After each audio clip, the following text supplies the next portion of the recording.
Okay, House of Payne fans. Season 11, Episode 16 of Mice and Men.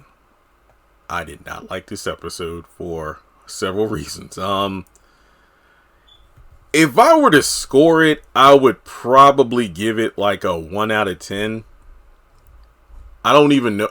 Part of me wonders why I even review this show. Unless it's like Miranda's in it or anything, there really isn't anything to talk about. Because, unless it's like, oh, wait, are they alluding to Calvin and Miranda getting back together? But I feel like that's the only thing that people feel any sort of investment into watching this series for. Those who are cheering for these two to get back together. But aside from that, this was just this wasn't even like on the level of House of Payne, the original series filler episodes. The synopsis: everyone is excited for Malik when he finally gets a good paying job until they find out it's for a weed dispensary. Malik tries to educate them on all the benefits of marijuana as a medical drug. But that all got sidelined because of a stupid mouse plot. That's probably my biggest gripe of the episode, where the older generation, aka CJ and Ella, those were the main two. Curtis had a couple things to say, but it was really CJ and Ella who were the naysayers. And towards the end of the episode, after Glow showed up and revealed that she has connections and she's been an advocate for legalizing marijuana for quite a while, I thought, wow, okay, maybe there's going to be like a sit down where it's Glow and Malik talking or trying to educate, the naysayers. But that never happened. We spent the whole back half of the episode on a damn mouse plot. And oh yeah, if you want my review, Ella's baking a cake, mouse runs over her foot, she freaks out. Curtis decides he's going to get the rap because he won't hire an exterminator. Ella decides to stay at CJ's until it blows over. He goes through an elaborate trap. It was kind of a mixture between Kevin from Home Alone and Fred from Scooby-Doo. Or if you know that board game Mousetrap, that's literally what he turned the living room into. But CJ had a humane trap that he caught the mouse in, and he said he was going to the Humane Society. Yeah, kill that little fucker. And then at the end of the episode, the house is back to normal. That's literally the main plot. Even though the mouse thing wasn't mentioned in anything other than the title, the more interesting storyline. Remember my trailer breakdown? I said, as someone who doesn't drink or do drugs by choice, I don't really have a lot to. I don't feel like I would have a lot to say when the episode airs in terms of, hey, I feel like we should legalize marijuana or not.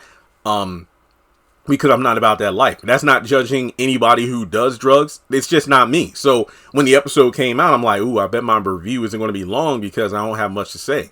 But it's kind of interesting because I have more to say about how CJ reacted than I do about the whole weed situation in general. Because I've dealt with some of this stuff in my own life when it comes to parents who feel a certain way about certain things. Like the main example I can come up is when I first quit my job to do YouTube full time. It's like they ain't want to hear, oh man, you ain't doing no real job, making no real, you need to go back where you have benefits and shit. But now that I'm making way more money, more than I was at that job, more money than both parents combined, now it's like, wow, yeah, you doing something. No. CJ, okay, I get Ella's stance in terms of, everything that this family's been through with drugs, but my issue is them having an issue with it, I can understand. But them not being willing to hear Malik out is the problem. That could be said of a lot of these Tyler Perry shows where characters have legitimate, or we can understand, oh, I see why this character feels this way about another character's actions or decisions, and they'll voice those grievances. But when they are completely unwilling to listen and hear the other side, that's when it gets unbearable. So CJ, as Malik said, like every day is like, you better get a damn job, boy. Well, I thought he had a job as of last season when he was working for that company that doesn't support Black Lives Matter, but he decided to do it anyway because he needed the work. What happened to that job? So he finally gets a job, and like Malik said, well, you said you didn't care what kind of job it was. And look, as somebody who studied communications and whatnot in college, I'm assuming, what's it called, Liberty Today. I didn't even bother writing down that lengthy ass title it was, but basically it seems like almost like an ad agency, so to speak, where, hey, if you have a business or something and you need to get, attention online or in the media and whatnot, we can come up with clever slogans or, pitches and whatnot to get your name out there. I mean, they're like, I remember when I lived in Lynchburg, they were kind of like, up and coming community talent agencies where if you had people who were singers, social media influencers, graphic designers, their business would help promote, get your name out there to the community pretty much. And it seemed to be what Malik is doing. So yeah, it's not like he's selling the drugs himself. He's coming up with pitches to help the company be more widespread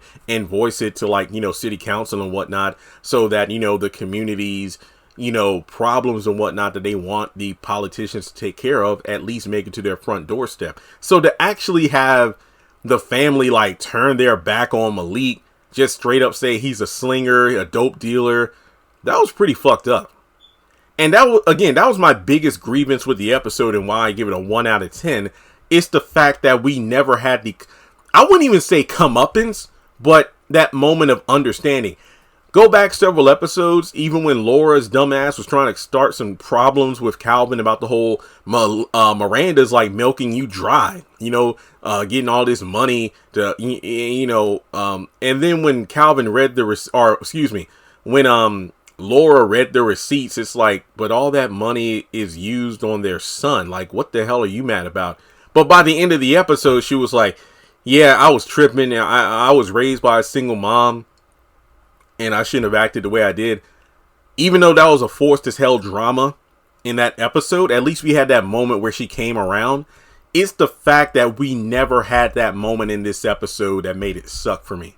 It really did. So as the episode goes on, Malik, is coming up with some clever slogans and whatnot. He gets a text message about or an email about somebody wanting free samples, and he's afraid his job is in jeopardy because, wait, who would, say that I'm like dealing? Because if I, people get the assumption I'm out here giving free drugs and samples away, then I can lose my job. And then he gets a text message saying like, hey, you're working my corner. These are my streets. And then I'm thinking, oh shit.